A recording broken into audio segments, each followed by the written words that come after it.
What is up, everybody? Welcome to this Champions League final recap video. Thank you so much for tuning in. As always, be sure to hit that subscribe button so you don't miss any of the videos going up on the channel. Somehow, some way, Real Madrid do it again for a 15th time. They are champions of Europe. No other club has more than 7 European Cups. Real Madrid now with 15 after beating Borussia Dortmund 2-0 at Wembley Stadium. And the way this game played out should not surprise anybody. It was almost like the script was written beforehand. Because I talk about this all the time, and it showed up again in this game. And I get really, really irritated with this narrative about Real Madrid because, especially in the post-Ronaldo era, when they do this and they go win a Champions League, oftentimes, specifically in finals, semifinals, they don't perform well. And that is part of it, right? Is that they continue to find ways to win. But this idea that they were going to come out there and destroy Borussia Dortmund, there is very little evidence to support that, even though they're a much better team. Because we talk about all of this talent, but my criticism of Real Madrid has always been it just doesn't show up consistently enough, despite the fact that they continue to win Champions Leagues. And I'm going to give them their credit and talk about the Real Madrid side of this in a positive way in a little bit here. But if Dortmund were going to show up and play really, really well, that might have been their best performance of the season, it was entirely plausible the game was going to look like that. Because Real Madrid have these stretches in these halves where they just do absolutely nothing and look like they're completely out of the game. This is not new. And it's not like it only happened against Manchester City. They generally rise to the occasion against the best of the best. It's against a poor Bayern Munich team that's struggling this season in the semis. It's against not the best of the best where this usually happens. And so they face a good Dortmund team that finished 5th in the Bundesliga, and they got played off the field in the first half and were lucky to get to halftime without conceding a goal. Now they did, and that's the second part of this script playing out exactly as everybody expected, was you knew at that halftime whistle there was one way this game was going to end, and that was Real Madrid finding a way to score at least a goal. It just felt like Dortmund had their chances. Füllkrug hits the woodwork. Adeyemi has a couple opportunities. They didn't take them, and you just can't afford to do that against Real Madrid because they are situationally so much better than every other team in the world. That is what their brilliance is. It's not the overall performances. And it's what makes them so good in the Champions League. Because the Champions League and knockout tournaments are about singular moments. And those 3-4 moments that define games, right? Because you're going to have some good and some bad over a 35, 38 game season. It doesn't even out over 2 legs, over 90 minutes, over 1 game. And so Courtois comes up with a couple big saves. Dortmund's players can't finish in the first half. Carvajal comes up with a header. One bad moment from Ian Maatsen, which was one of the 3 or 4 specific bad moments I can think of from a Dortmund perspective in this game. And the ball is to Bellingham, and it's to Vinicius, and you knew Vinicius was going to finish that game off because that's who Real Madrid are. That is the compliment, that is the brilliance. It's not about the performance. Because I would continue. There's nothing about this game that changes how I feel about Real Madrid. Because they should have made this way easier than it was. But they didn't, because they never do, and they always find ways to win still. That is what this is all about. It is so hard to comprehend. Think about this for a second. They have not lost a Champions League final in the 21st century. They have won 9 in a row. They don't just get there. In this era, they literally win every single time. It's unbelievable. And again, some performances better than others, but especially in the post-Ronaldo era, it's looked a lot like this. Courtois having to come up with all of those saves against Liverpool. Now, the difference here and what I was curious about was, okay, they were underdogs coming into that Liverpool game.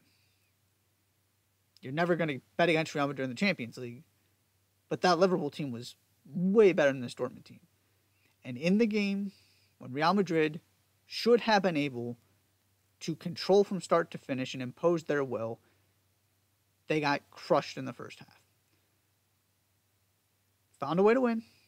It's all that matters at the end. That's the whole point of the Champions League. That's why they're better at this than every other club in the world. I would have just liked to see a much more complete performance, because I'm still sitting here saying the exact same things. They find ways to win in the end. But I can only give you so much credit when you can't put a 90-minute performance together. And I keep believing it's going to come back to haunt them at some point. But it just literally never does. It's absolutely incredible. So from a Dortmund perspective, like I said earlier, might have been their best performance of the season. There's not much more you can do. You should be exceptionally proud. They didn't just show up in a game where they were losing the talent battle at probably every single position on the field.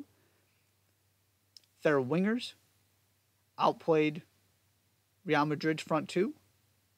Their midfielders outplayed Real Madrid's midfielders. Their center backs were really good. The one spot where they probably lost was the fullbacks. Carvajal was excellent. Definitely agree with him being man of the match. He was the only, outside of Vinicius, he was creating the most opportunities before he even scored the goal. They were that bad in the first half. It's just at the end of the day, you have to punish Real Madrid, and nobody seems to be able to do it. And this is a sport. It's entertainment value. It's brilliance. The way it draws you in is that it is so exceptionally cruel. Because oftentimes the better team doesn't win. Because everything turns on one or two moments. It's not fair. That's what makes it so amazing and so gut-wrenching. And this game is a perfect example of that. Of every Dortmund fan should feel nothing but pride. But obviously it's massive disappointment too, because they came out on the wrong end of a game where they were excellent. And on the Real Madrid side, who cares what it looked like? They're champions of Europe again, and that's all that matters. It goes into my larger conversation I always talk about separating the Champions League from league play, because it's just two completely different worlds, takes two completely different skill sets. Obviously, Real Madrid have the Champions League thing down way better than anybody else. Which gets me to the last point I want to make here real quickly. With this Real Madrid team moving forward, they are much closer to their floor than their ceiling, in my opinion, which is scary, considering that as much criticism as I sometimes have for them, they lost to exactly one team this season. One team. That would be Atletico Madrid. They won La Liga, they won the Champions League. Now you're bringing in Kylian Mbappe with Jude Bellingham and Vinicius, who is playing as well as anybody in the world right now. And Endrick is coming. Potentially Alphonso Davies. Toni Kroos is on his way out, so that means more opportunities for Aurelien Tchouameni and Eduardo Camavinga. I mean, they can take it to a whole nother level. And that's my challenge to them moving forward. You don't necessarily have to play like Manchester City. But if you have Vinicius, Rodrigo, Bellingham, and Mbappe out there, with maybe the best goalkeeper in the world too, by the way, and one of the best center backs in Antonio Rudiger, can they dominate a better La Liga, assuming that Barcelona can figure something out and get their act together at some point?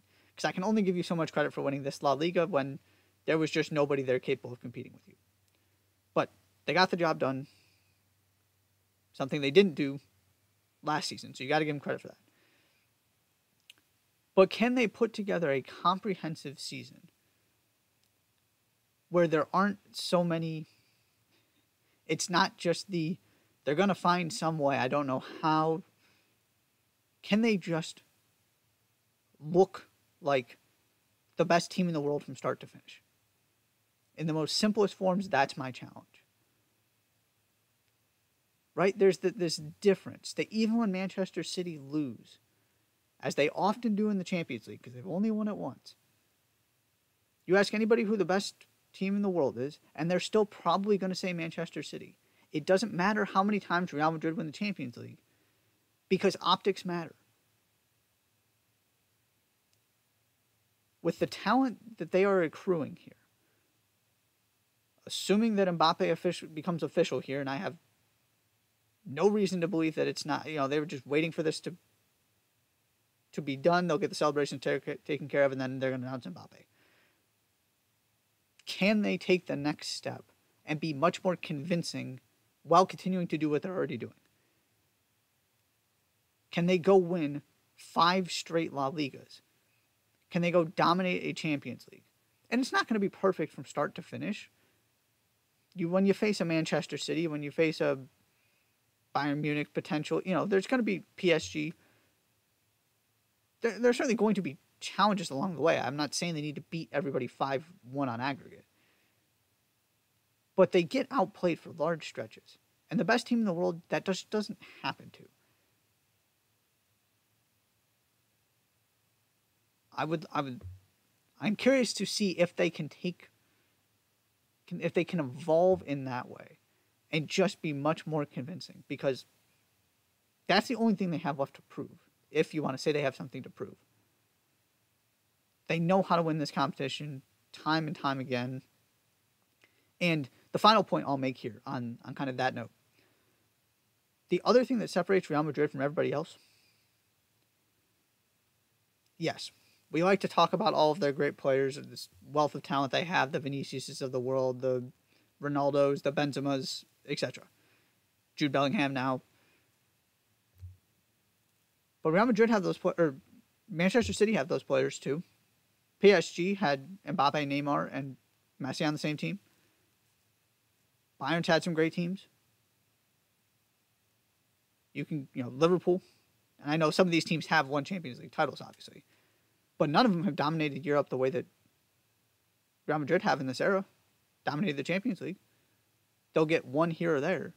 Real Madrid just get one, every other season, basically. This is to me, this is the biggest difference. And it was illustrated in this run in particular. Think about what I would argue are the 3 defining moments, the 3 most important moments of this run. The penalty shootout win against Manchester City, because if they don't win the penalty shootout, this doesn't happen. The end of that Bayern game and scoring the goals that they needed to and surviving the contentious call, but ultimately they put the ball in the back of the net as many times as they needed to advance. And then getting the opening goal in this game to put Dortmund on their heels, make them go chase the game, put that added pressure on them. Ultimately, is the goal that won the Champions League.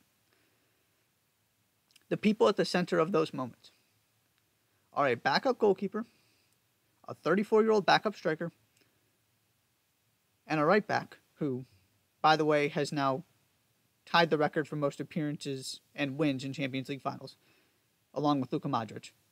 They're both at 6 now, which is wild. But Danny Carvajal, obviously great player for a long time, had 1 goal in 88 previous Champions League appearances. He gets the game-winning goal in the final. And you can go, I've made this point before, you can go down the years and think about other players who had those moments. Gareth Bale's kick is the other one that really comes to mind immediately, right?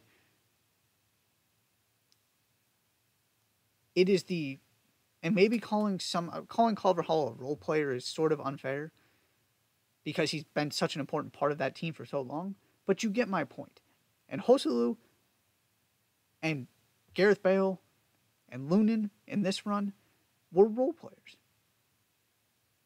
But they have come up and been heroes in some of the most important moments. And there's not another club that has been able to figure out how to do that. It is something culturally instilled in Real Madrid. Because, well, some of these guys have been around for a while. Joselu just got here. And he's already figured it out because it just gets passed down from player to player, from generation to generation. And so you have those connecting pieces that even though the Benzemas and the Ronaldos have left, you still have a Modric. This season you still had a Cruz. You still have, Courtois. You still have Carvajal. And it just keeps working. That to me is the secret that doesn't get talked enough about. Is obviously they've got the talent to play with anybody. But they also have this knack for continuing, for spreading the responsibility of those big moments. Because Jude Bellingham was not good in this game. Vinicius was dangerous, but it's not like it was his best performance by any means. Toni Kroos was getting slandered for a while there. I know he ultimately was the one that played in the corner for Carvajal, but he was nowhere to be found in the first half. You can go down the list of how poor the big names were, outside of Courtois. But it doesn't matter, because Danny Carvajal can go score a goal. Because Joselu can come off the bench and score 2. Because you have a conversation about which goalkeeper should start, because you have 2 that deserve to. I know Lunin was sick, so that probably made it easier, but Courtois was going to start anyway. But you got here with a backup goalkeeper who came up huge, specifically in that shootout. That's the other thing that separates Real Madrid from everybody else. So, Real Madrid, champions of Europe, again defeating Borussia Dortmund 2-0 in the Champions League final. That's all I've got. Thank you so much for tuning in. Be sure to hit that subscribe button, and I will see you next time.